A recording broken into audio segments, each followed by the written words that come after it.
Hey, thanks for joining us again, everybody. As usual, I'm here with Sandy Mackay. How are you?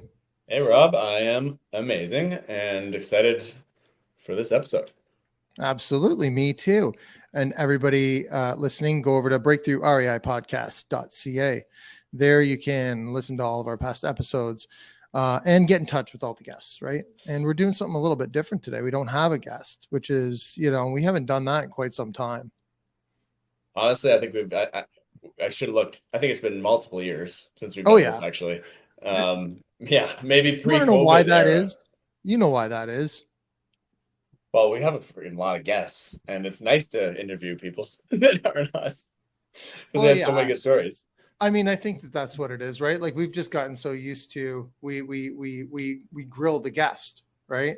So instead of doing that, we're going to share some stories on challenges and roadblocks, and what we've done to overcome them or get through them, and some that you and I were discussing before this that maybe we haven't come up with solutions yet, and so just share that not every time is there something that's apparent or you know. That it's like problem solved. There's ongoing things that sort of are still up in the air, and these are the kind of things that we're going to talk about today.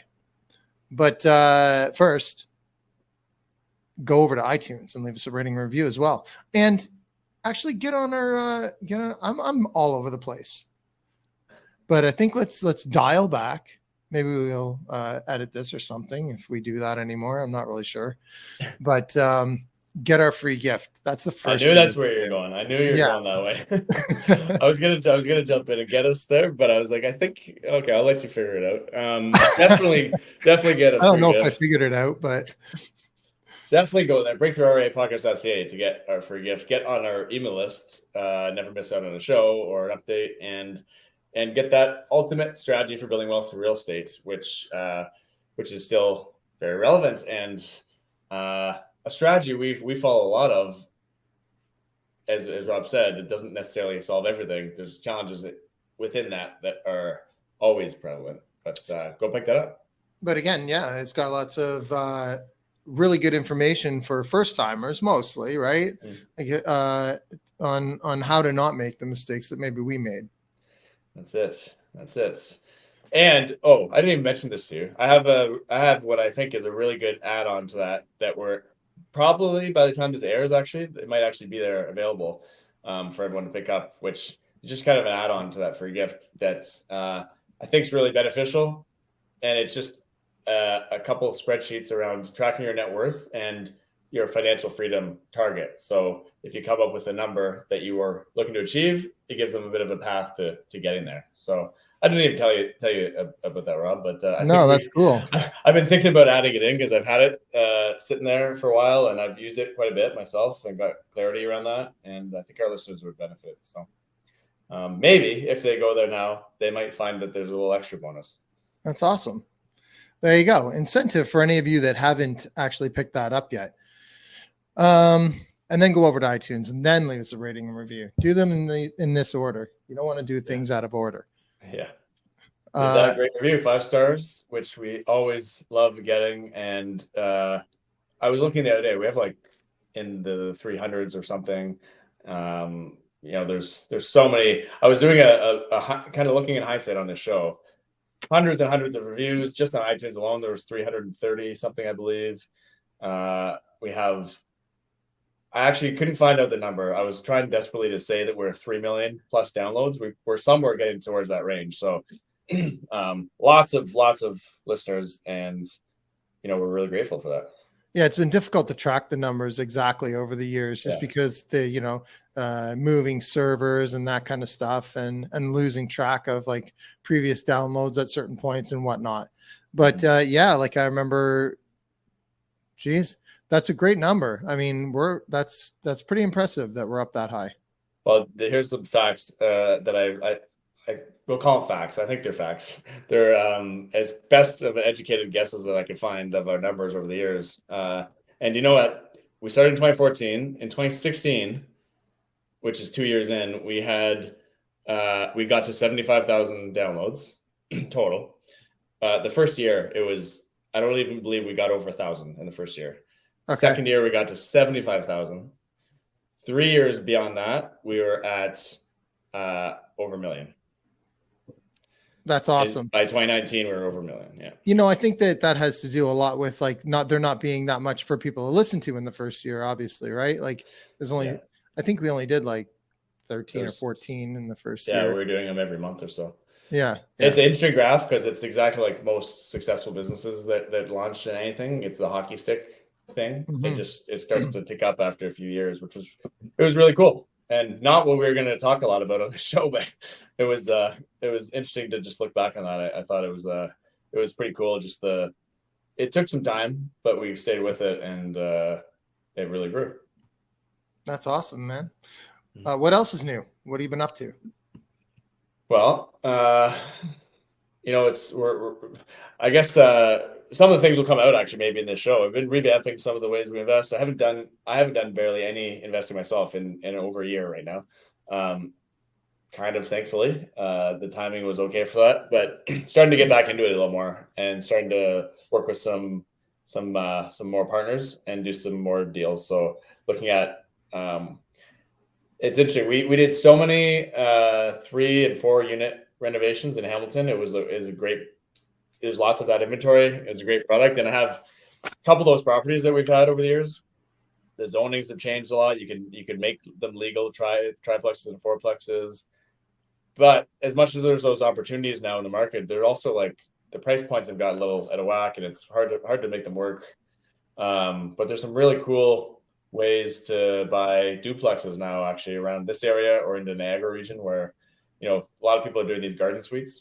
Which we've talked about on the show, I believe, a couple episodes. And not only that, in a market like Welland, which is kind of up and coming right now, and an interesting city that I'm looking at more, you can do that without even building a garden suite. You can actually do it in the garage in the house. So you can have a duplex with a garage attached or detached.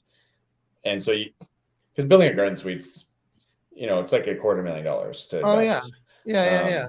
But doing it in the garage, now you're down to, there are probably some plumbing things and whatnot to add on. So it's not exactly just a basement conversion, but it's kind of similar price range to, building out a basement unit. It's probably a little more than that, but it's. And I can see if you go up, good. There's probably even more. Like it's probably a better idea to go up on top of the garage.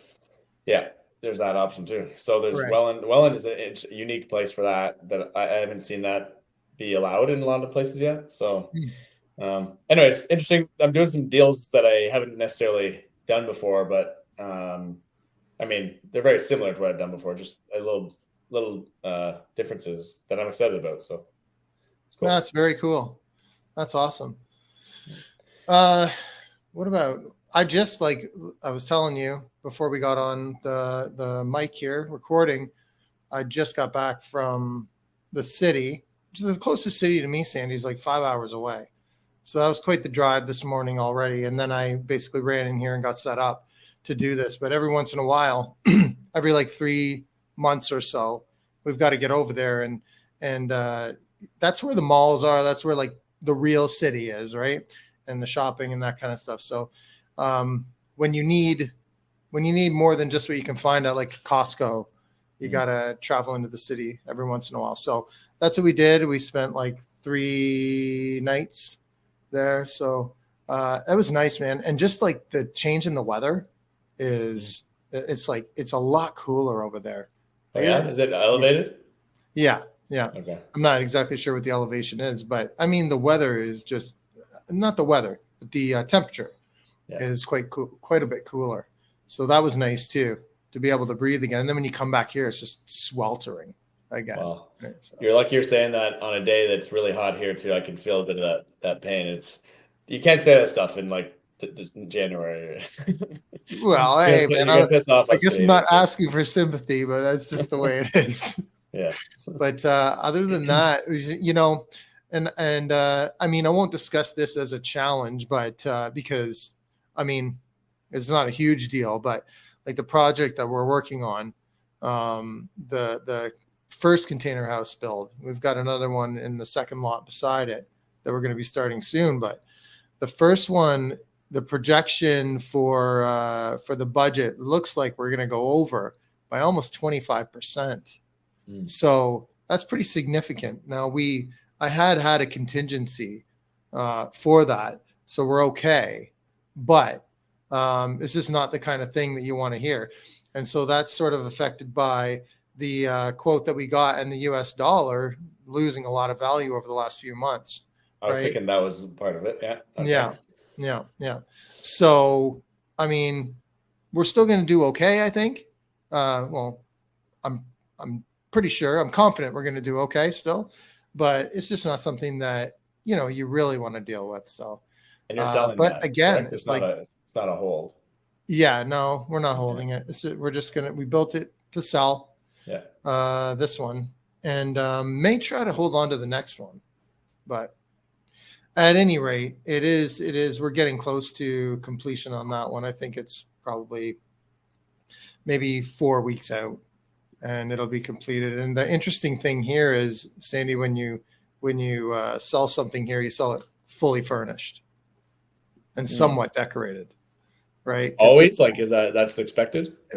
It's expected. It's not 100% of the time. I've seen some places, and they're hard. They're a little harder to move because, like, it's generally people from Canada or US or wherever coming here, and they're like, well, how am I going to deal with buying all the furniture and everything? So typically you're fully furnished, obviously appliances and everything. Like, a lot of the time they're Airbnb ready, 100%, but ours isn't. Ours is just going to be furnished and appliances.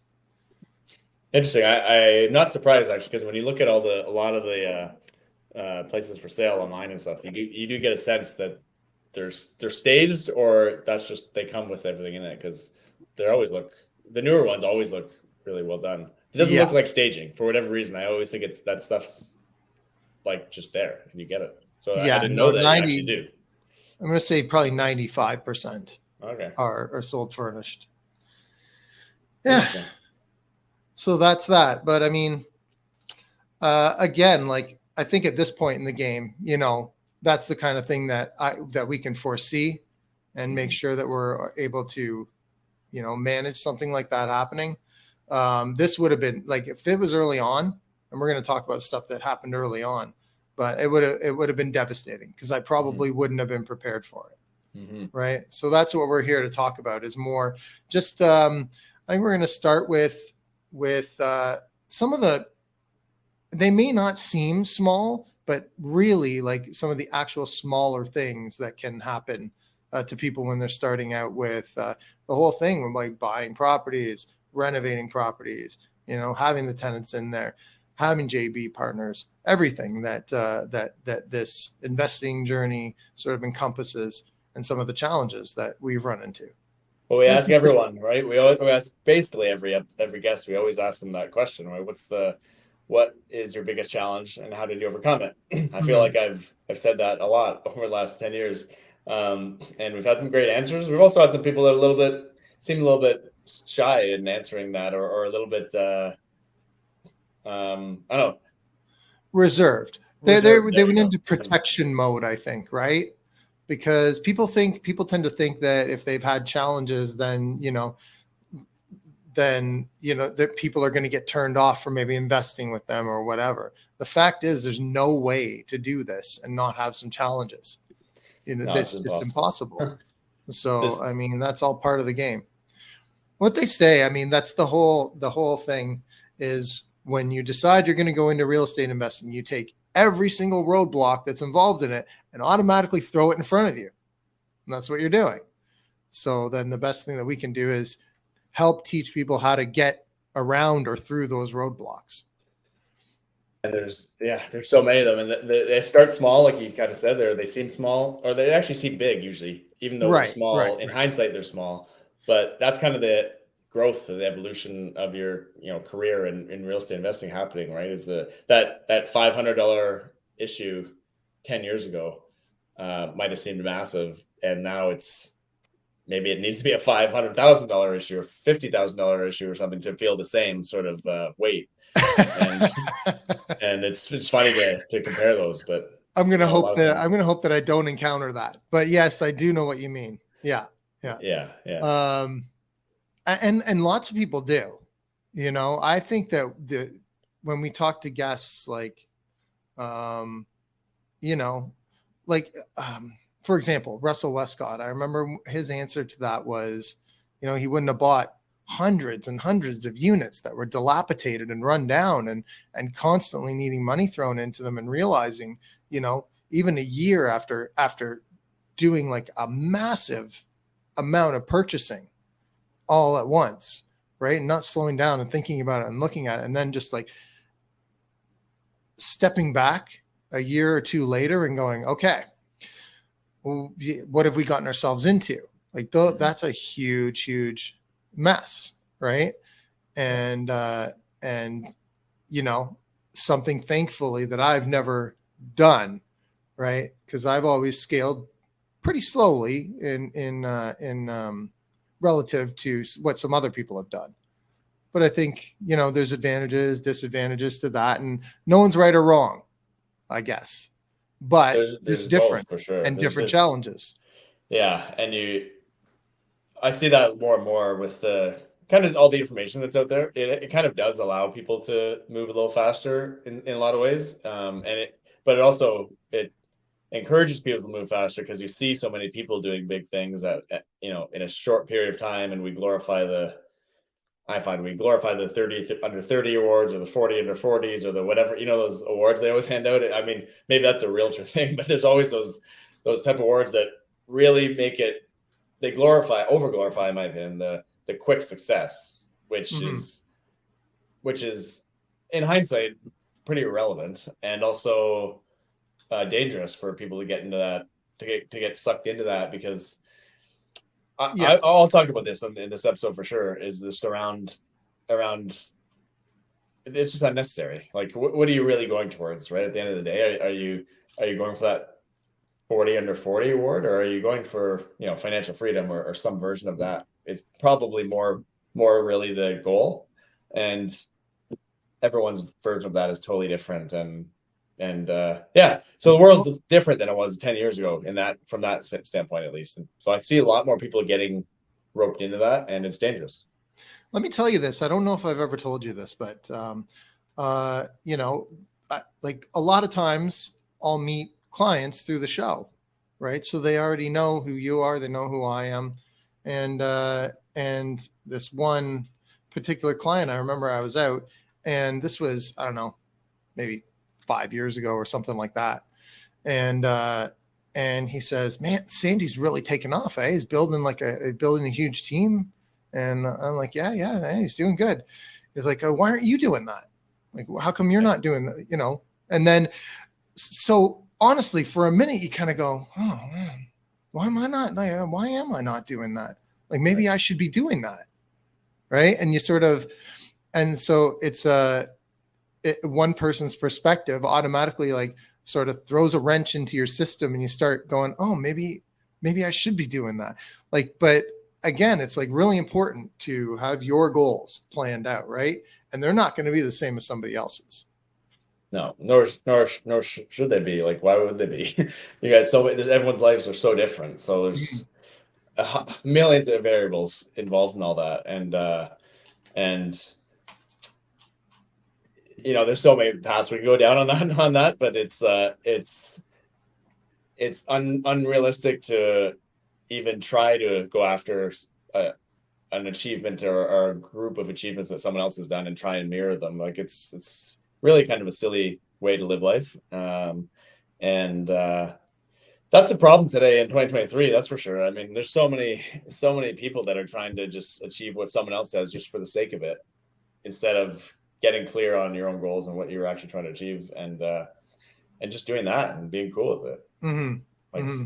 I think that's actually not even what we were here to talk about, but really important. Because you do get caught up, like you said, 30 under 30, 40 under 40, all that kind of stuff, right?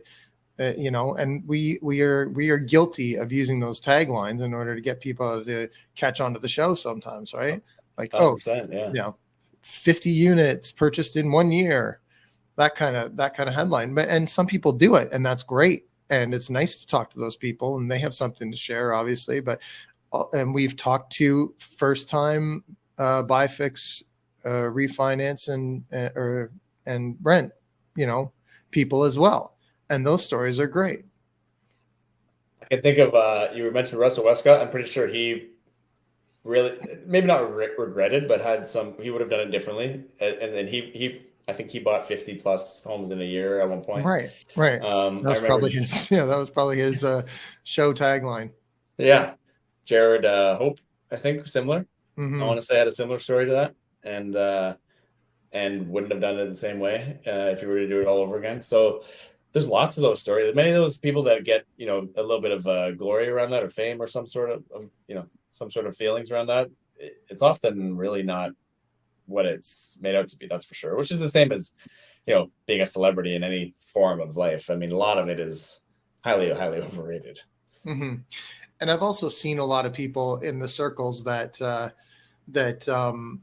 maybe don't have all that much experience, and they're sharing and they're really acting like they do. Right. That is very common. Yeah. At any rate, I think one of the, and this is interesting because this involves both of us. The first challenge that I was going to talk about, and that was like just renovation challenges, right? Like this is I'm going to say the first real renovation that I ever did. I actually did a flip before that, and I renovated a 4-bedroom into a 5-bedroom student rental. But this was like the first real basement suite that we took. Just a basement with nothing. Sandy, you and I. Yeah. And Power of Sale. What's that? Power of Sale. That one. Yeah. I remember it was $222,000. Yeah. But anyway, back in the day. And then we added the basement suite. But what we found sort of partway through the renovation was a foundation leak, right? With a block foundation. So we couldn't pinpoint it.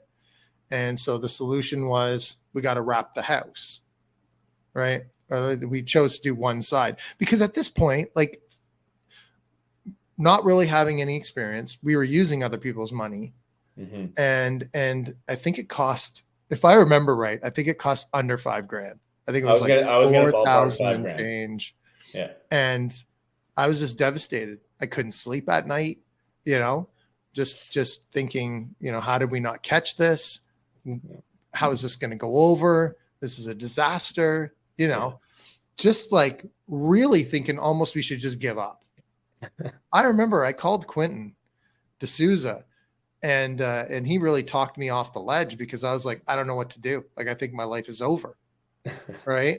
Yeah. And him just saying, relax. These kind of things happen. It's going to be okay.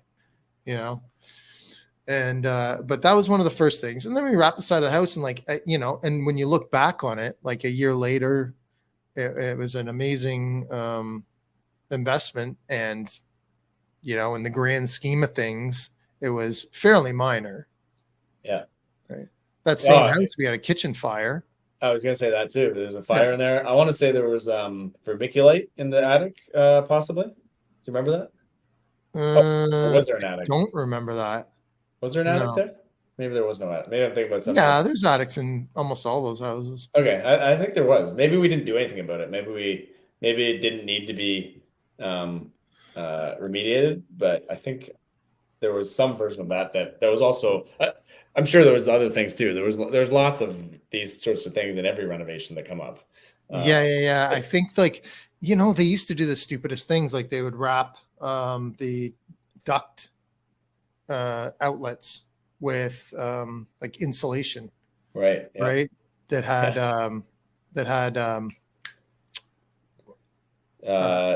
asbestos in it. Yeah. Right.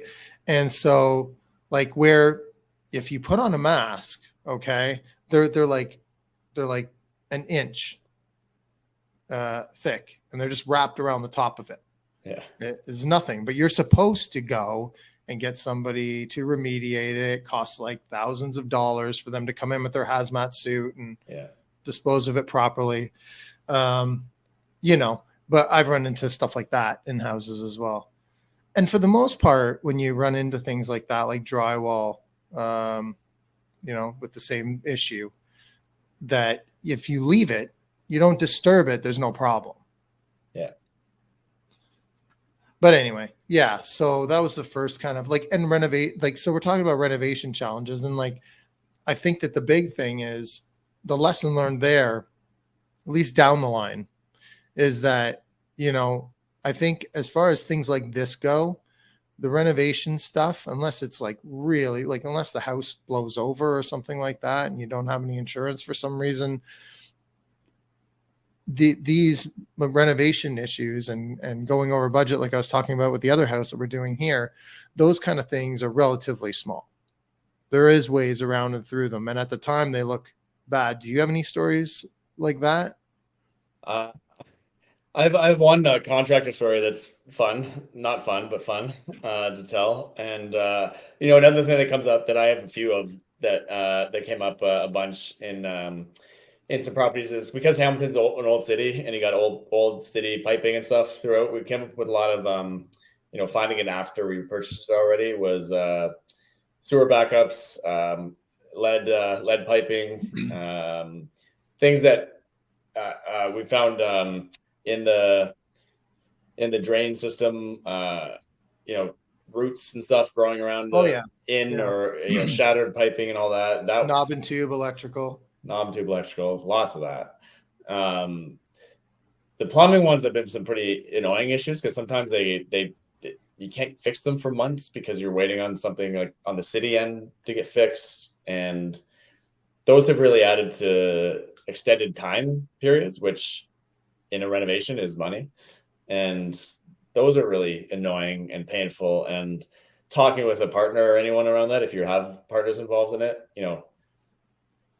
often partners we've worked with are not expert real estate people. So they're hearing these and what the heck, you don't know? Yeah. You're having to come up with some version of not an excuse, but just explain it to them in a way that makes sense. And a lot of that I learned to just set those expectations up front about how many issues are going to come up, even though the property looks perfect. Yeah. Mm-hmm.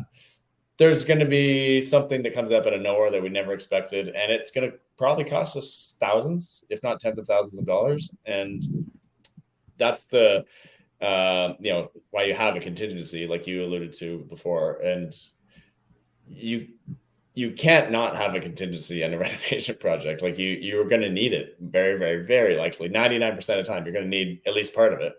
Mm-hmm. And I found we very rarely, although the odd time, once we started setting expectations better, but rarely have we come in under budget. Honestly, you can budget all you want, and usually it's that contingency part that gets eaten up a little bit, which is okay if you have the right expectations for that. Yeah. I mean, early on, I remember another one of my renovation projects with partners. And we'll talk about, I think the other thing to do is be, very choosy with the partners that you take on and whether or not they're a good fit. Just because someone has money and you need money, it might not be right. You really gotta, I think JV relations is something that we're going to talk about, but again, being new and not being prepared when someone comes at you and this is one of the ones where we had a contractor issue, and the contractor essentially overcharged and underdelivered. And of course there was this same contractor, when we had the inspector come through from the city, he just added a bunch of stuff that wasn't on the inspector's list of things that needed to be done. And they said, here's how much it's going to cost. These are the things that the inspector wanted to do. And we ended up finding out that he was lying to us, right? And there was a lot of those things that weren't required to be done.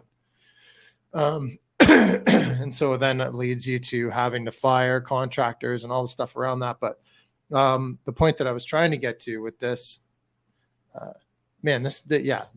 we can go to every angle with this story, but was I had to go to the JV partners and say, this guy has already scammed us out of some money, for things that weren't necessary, and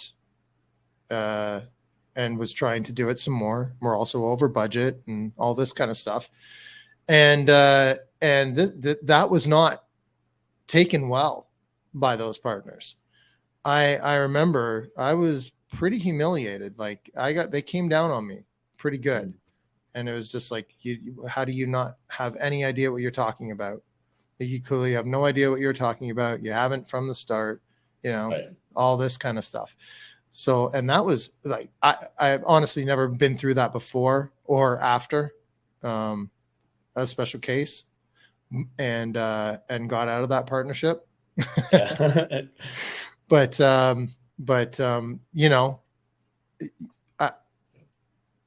these things are very difficult and they can get you down morally.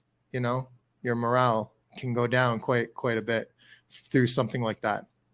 So I think too, it's important to look at the value that you're bringing, to the table, because when I look back on that, I like, okay, so we ended up selling that house and making hundreds of thousands of dollars. And my little mistake was nothing. Right.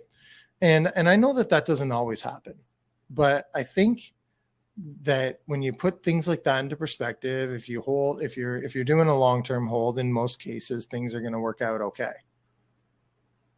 The long-term hold, absolutely right. I think that's where a lot of the issues are mitigated by that mentality going in. The flips and stuff are where you can really lose your shirt, because I've had a flip go wrong, and my exit strategy, like by wrong, I mean the renovation went fairly wrong, and it was 2017, early 2017, and the timing was also pretty bad because it was in a hot market when we bought it. The market dipped like I'd say 10 to 15% in that time, in the matter of a month or two, and so it was overnight. Yeah, it wasn't even. So it wasn't even. It was I believe it was April 1st, was it not? It was April. It was April. Yeah. It was almost right on. Be 6 years ago now. Yeah. And our exit strategy was we had to hold it longer, which wasn't the end of the world. We rented it out, and for I want to say for about a year, we were losing a little bit of money on the rent, like $100 or less a month. And then after a year or so, the tenants turn over, and we end up, we're making a couple $100 a month. And I don't own that property anymore, but we sold it inside the family. Basically, we sold it, and so in a sense, we still kind of own it. And I mean, it wasn't the end of the world. Let's just say that it was an okay scenario at the end of the day. And I was reading a quote earlier today that kind of reminds me. This is reminding me of that. Is just that it's a Robert Frost quote. He says, "I can sum up everything I've learned about life in 3 words." He says, "It goes on."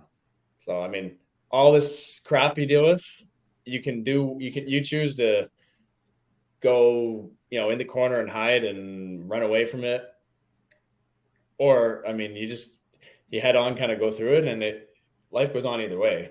You gotta choose if you want to be kind of excited about what's to come, or you want to just like sit and sulk about it all the time. I mean,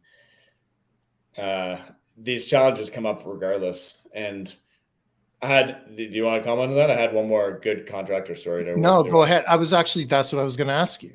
Okay, I have one more. Thankfully, my really toughest contractor situation was not involving JVs, and because this one is tough, and we had a contractor we were working with, who we had worked with on 2 projects before this one. So this is not a random contractor that just came up from Kijiji or something. This is a guy that had worked with a couple times. Done 2 successful projects with other people's money in JVs on rental properties. And Kate and I, we bought a property to flip. Originally, it was to flip. It turned into a plan of being our personal house. So we actually decided early on in the renovation there that we weren't in love with the house we were in. This was not too far away, both in the downtown core of Hamilton. We decided that we liked it quite a bit, and we were going to do it really nice. And we're like, let's just move into this thing. We bought it it was a really good price, and we said, let's move in here. We'll plan to renovate it a little nicer than we were even thinking originally, and we'll do it to move in. which made us do a bunch of different renovations, and we laid it out a little differently and all that, and opened it up a little more, and it turned the renovation from like about $100,000 renovation into closer to what should have been closer to about $150,000 renovation range. And we worked, so we hired this contractor. We gave him 30% of the contract up front in cash. And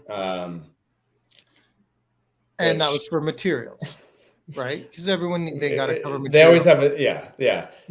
It was more than what they needed. It was in hindsight, we would have given him less, and that kind of tells you where the story's going. But we gave about 30% up front, so about $50,000 in money to go get what he needed to get started, and they started.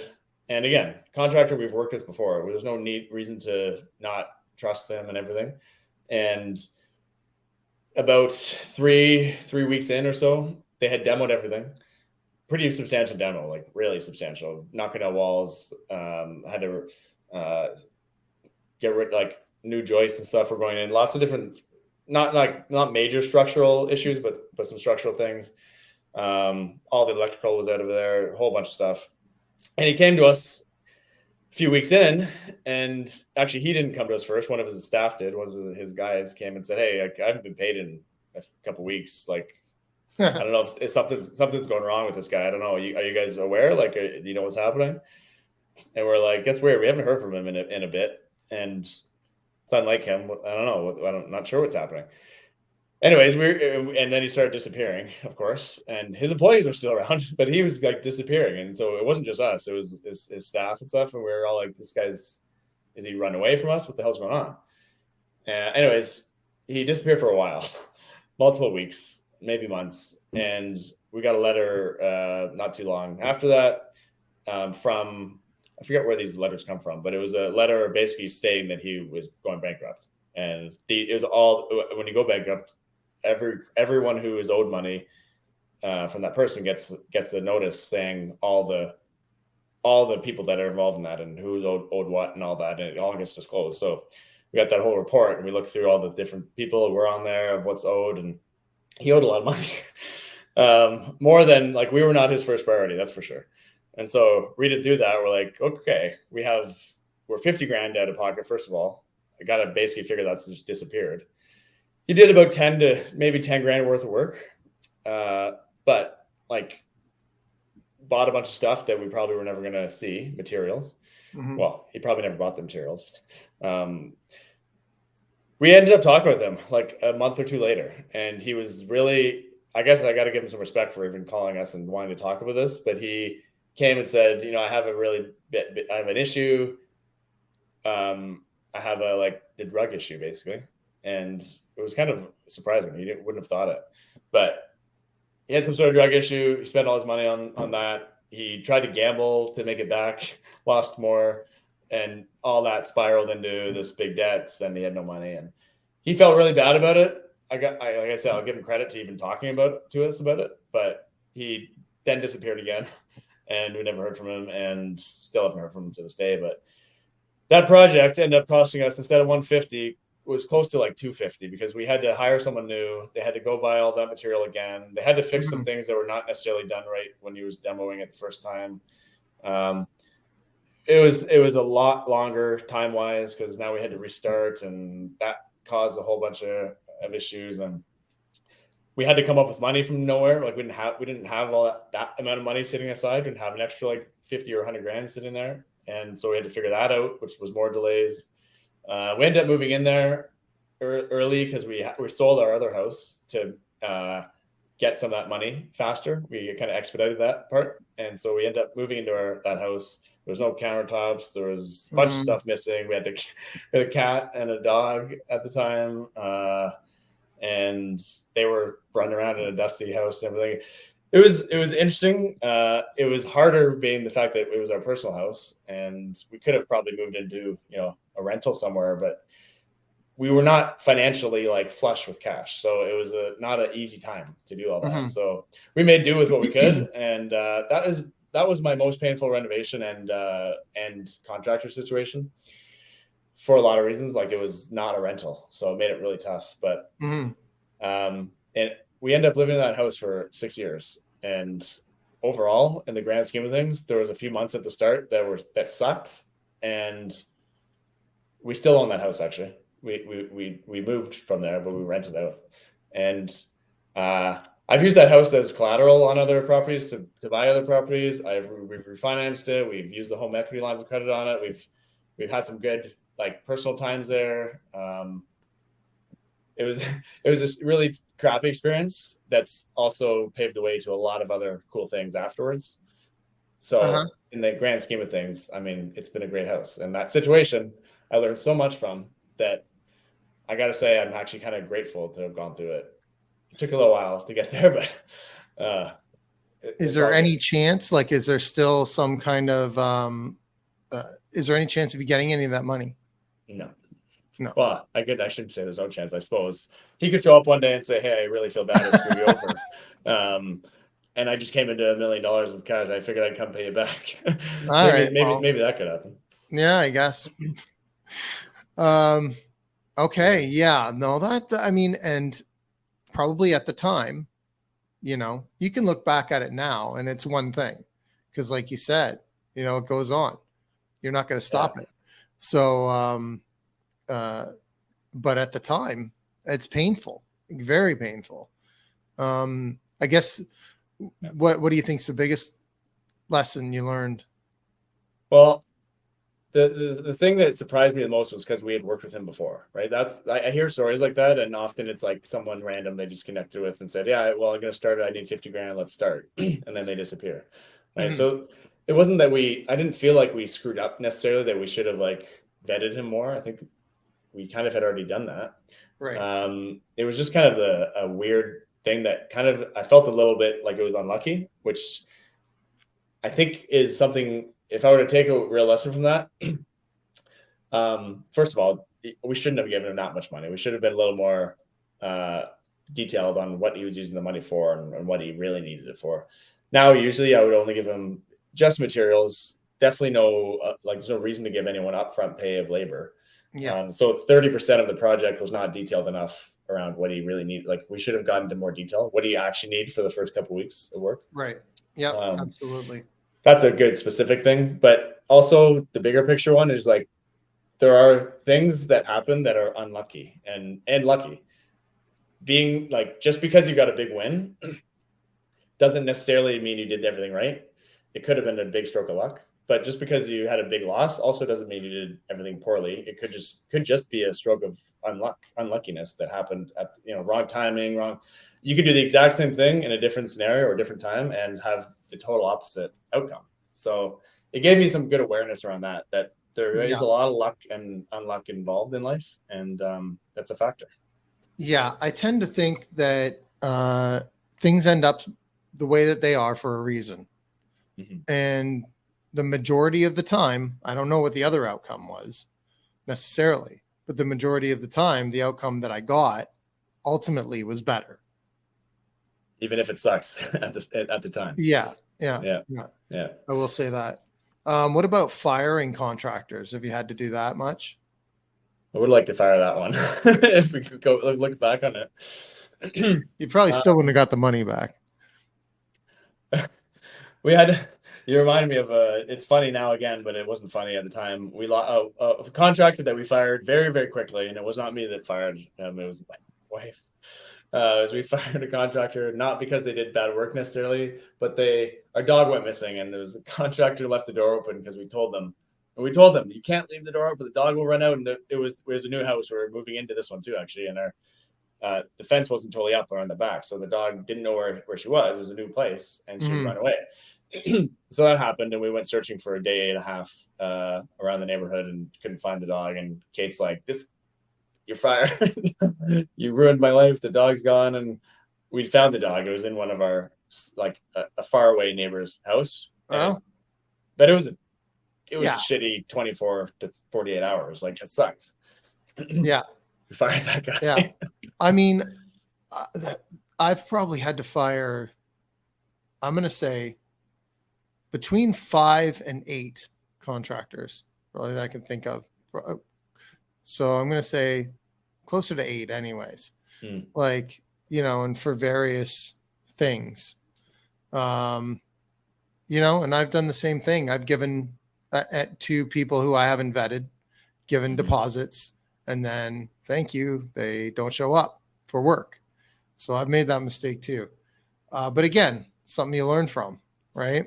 So now I know, especially like, for example, here, when I got here, I had somebody who was highly recommended, and I don't know how it's going to work out, but I was buying all the materials myself, and all they were doing was labor for tiling. And they wanted 50% up front, right? Of everything, like of labor and material, basically. Yeah, but I was buying the material. They weren't buying the material. All they had to do is come and put it down. So, so they want 50% because of the labor. past, 50% of the labor. There's absolutely zero incentive to show up. Yeah. I mean, so I said no, and and fired them, basically, because that wasn't part of the deal at first, right? Then anyway, so learn from these kind of things. And I mean, if they're not willing to work with that model, I mean, there's a lot of contractors out there, first of all, and do not give deposits on labor. Yeah, ever. There's no need. Only material cost. Yeah, most contractors, even if it's not how they like to do it, even if they do it normally that other way, if they'll work with you on that model if they're confident in their job and their work, right? So yeah, I mean, I've had other contractors I fired because at least 3 times a day they would all go to Home Depot to get materials, and you show up there, and like 3 times a day they're gone to get materials, all of them. When I say all of them, it's like 3 guys, but you don't need 3 guys to go get materials, right? 2 of you stay here and work, and 1 of you can go, especially when, it probably takes at least an hour each time, 3 times a day. So things like that as well.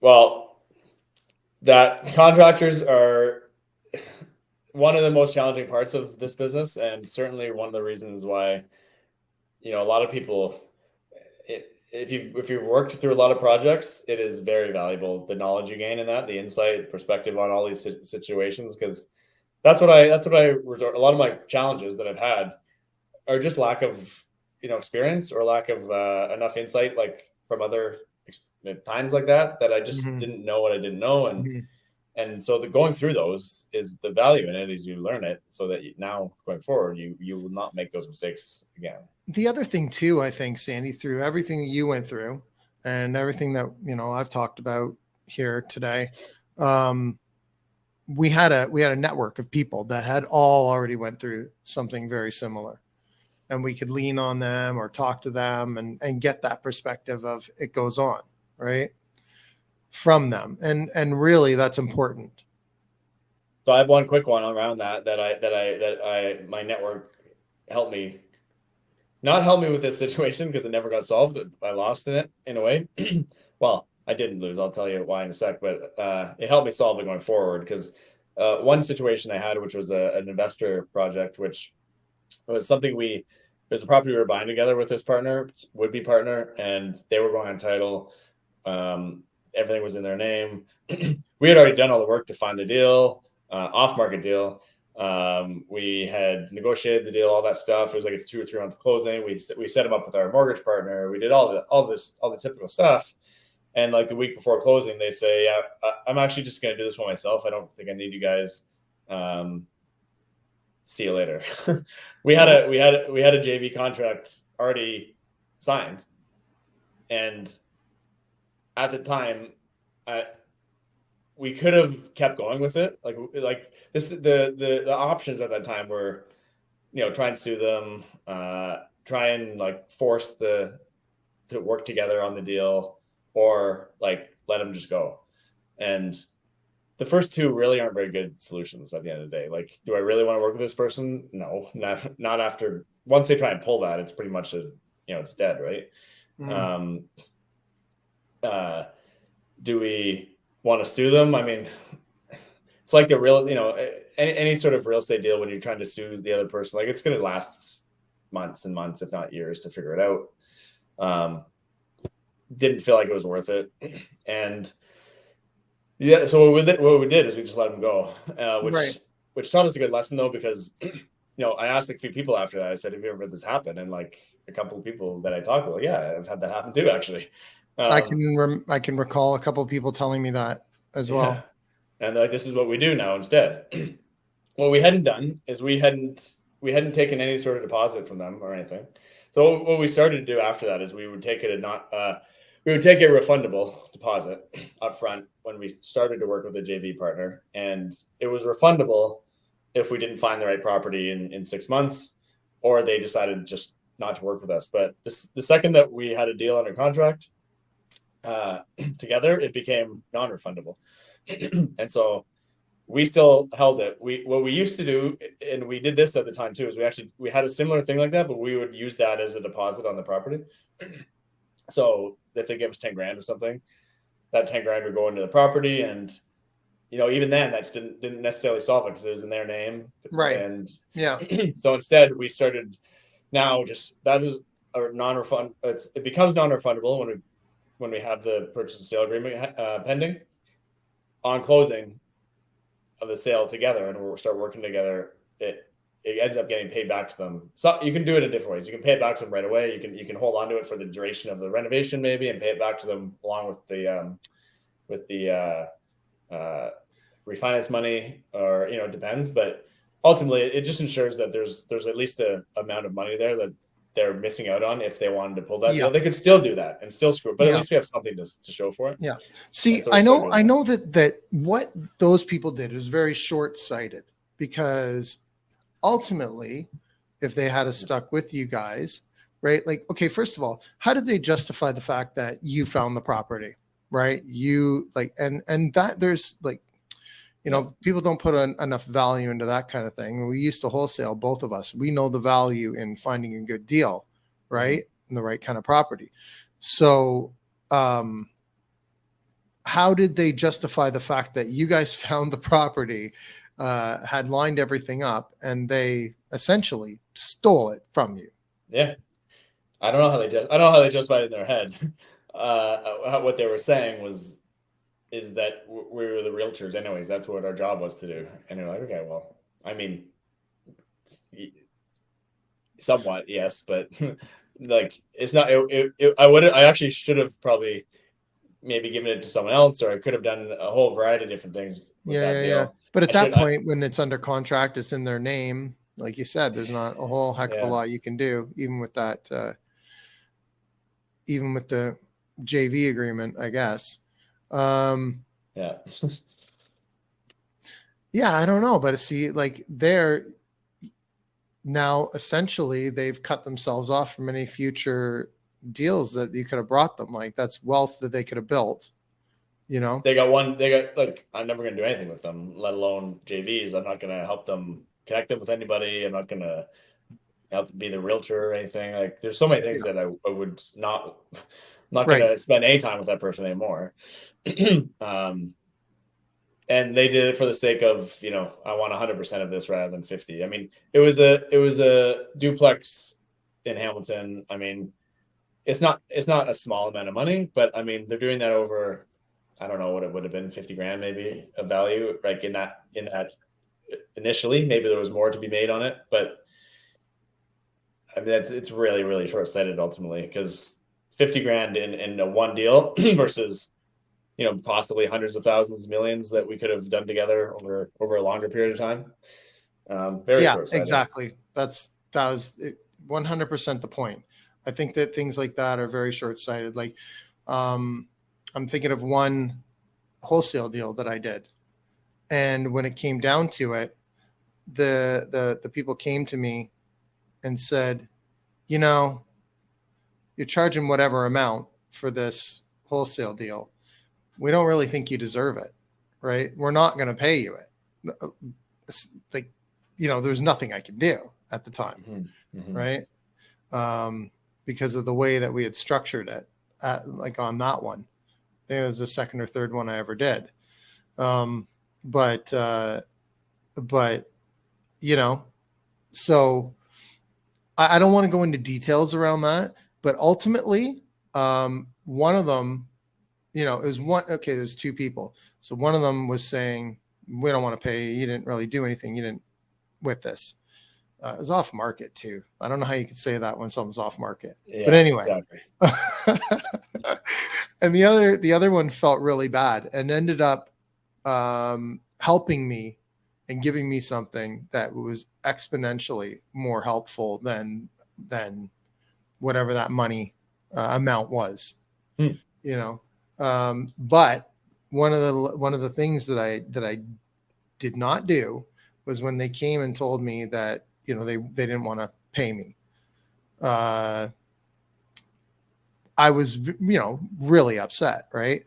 And the first thing that I wanted to do was call and give them a piece of my mind, right? But I didn't do that. I sat and thought about it. I really took some time. This is one of the first times that I ever did this, and I think it's one of the most important things that I've ever learned is to sit back, think about where they're coming from, think about why they might be doing that, give it a day or two. And in that time, that the other thing happened. You know what I mean? Oh, so yeah. All right. So it happened that fast that you got even more value out of it. Ultimately. Yeah, exactly. I know I'm being cryptic with that one, but it's a little too personal to go into. So, but it definitely paid me back exponentially, more than the money ever would have. A lot of these challenges, the hardest thing in these is to maintain your emotions. One of the hardest things for sure. Keep your emotions in check, I guess, through those challenging situations. Because I've had, probably not in that short of time period, a lot of them, but a lot of times over, the matter of weeks or months, if you've trained your brain well enough around this to look for the positives and things, which is, I'm not trying to be overly there's always challenges. You can get emotional if you want to at times. Sometimes that's healthy, but if you find the positive things, there's always a point where you will look back and go, that was, I'm really happy about that because of whatever else it led you to that is even better and more, more awesome. And that's why, as much as you can, I think it's really important to, you don't have to do this directly to the person in some way, shape or form, just say thank you to that scenario. It's actually, it is worthy of that. A lot of times it's actually beneficial to help you get past it is to actually just talk to the person and say, thanks for screwing me over there. Really helped me get to so-and-so in life. So that's what I like to do. I like to try and find a way aggressiveness, Sandy. A little, yeah. But anyway, look, we had a whole bunch more stuff to talk about, but I think we should leave it at that note right there and come back and do this again. Agreed. There's lots in there. We almost covered an hour, and we didn't get to. We'll do this one next time. Then we'll do this another time. We'll talk about tenants and some of the fun stuff. Some of the fun stuff with that, which is the other probably most exciting and interesting part of real estate. And again, it's all about keeping your emotions in check and understanding where other people are coming from and all that kind of stuff. So we've got a lot of challenges around that. I know you do too. So and we're going to cover that and a little more JV stuff. And obviously the overarching theme, I guess, of all of this is really mindset, right? Definitely. If you could give up on any one of these issues that we've run into. So the challenge is also sticking with it, up here, right? And wanting to continue on and actually deciding to find a way through it. Decide if I get, resourcefulness plays a part in that, the stick to itness and grit, and I think expectations too. Expecting that this stuff is going to happen because it is. Yeah. It's not going to happen. Like anything that's somewhat substantial in life to work towards is going to have a pile of these challenges, and the more you expect them to happen, you're less surprised when they do, and you're less emotional, and you just kind of keep going. Yeah, exactly. And you know, the other thing too is work-life balance too. We got to talk about that as well. So I know that there's times that I've fallen off on that. And but anyway, and then we're going to get into all that good stuff. We'll do another show just like this. Sounds good. Sandy, how can people get in touch with you? Best way is anywhere on social media. I'm pretty active right now all around all those channels. So easily find me on most of those channels, which is It's Sandy Mackay, at It's Sandy Mackay. Or they can email me, sandy@freedomreps.com. Okay, awesome. And people can reach me at rob@mrbreakthrough.ca. It's the best way. Thanks, guys. Thanks for listening. We're going to get back into this another time, and we'll see you then.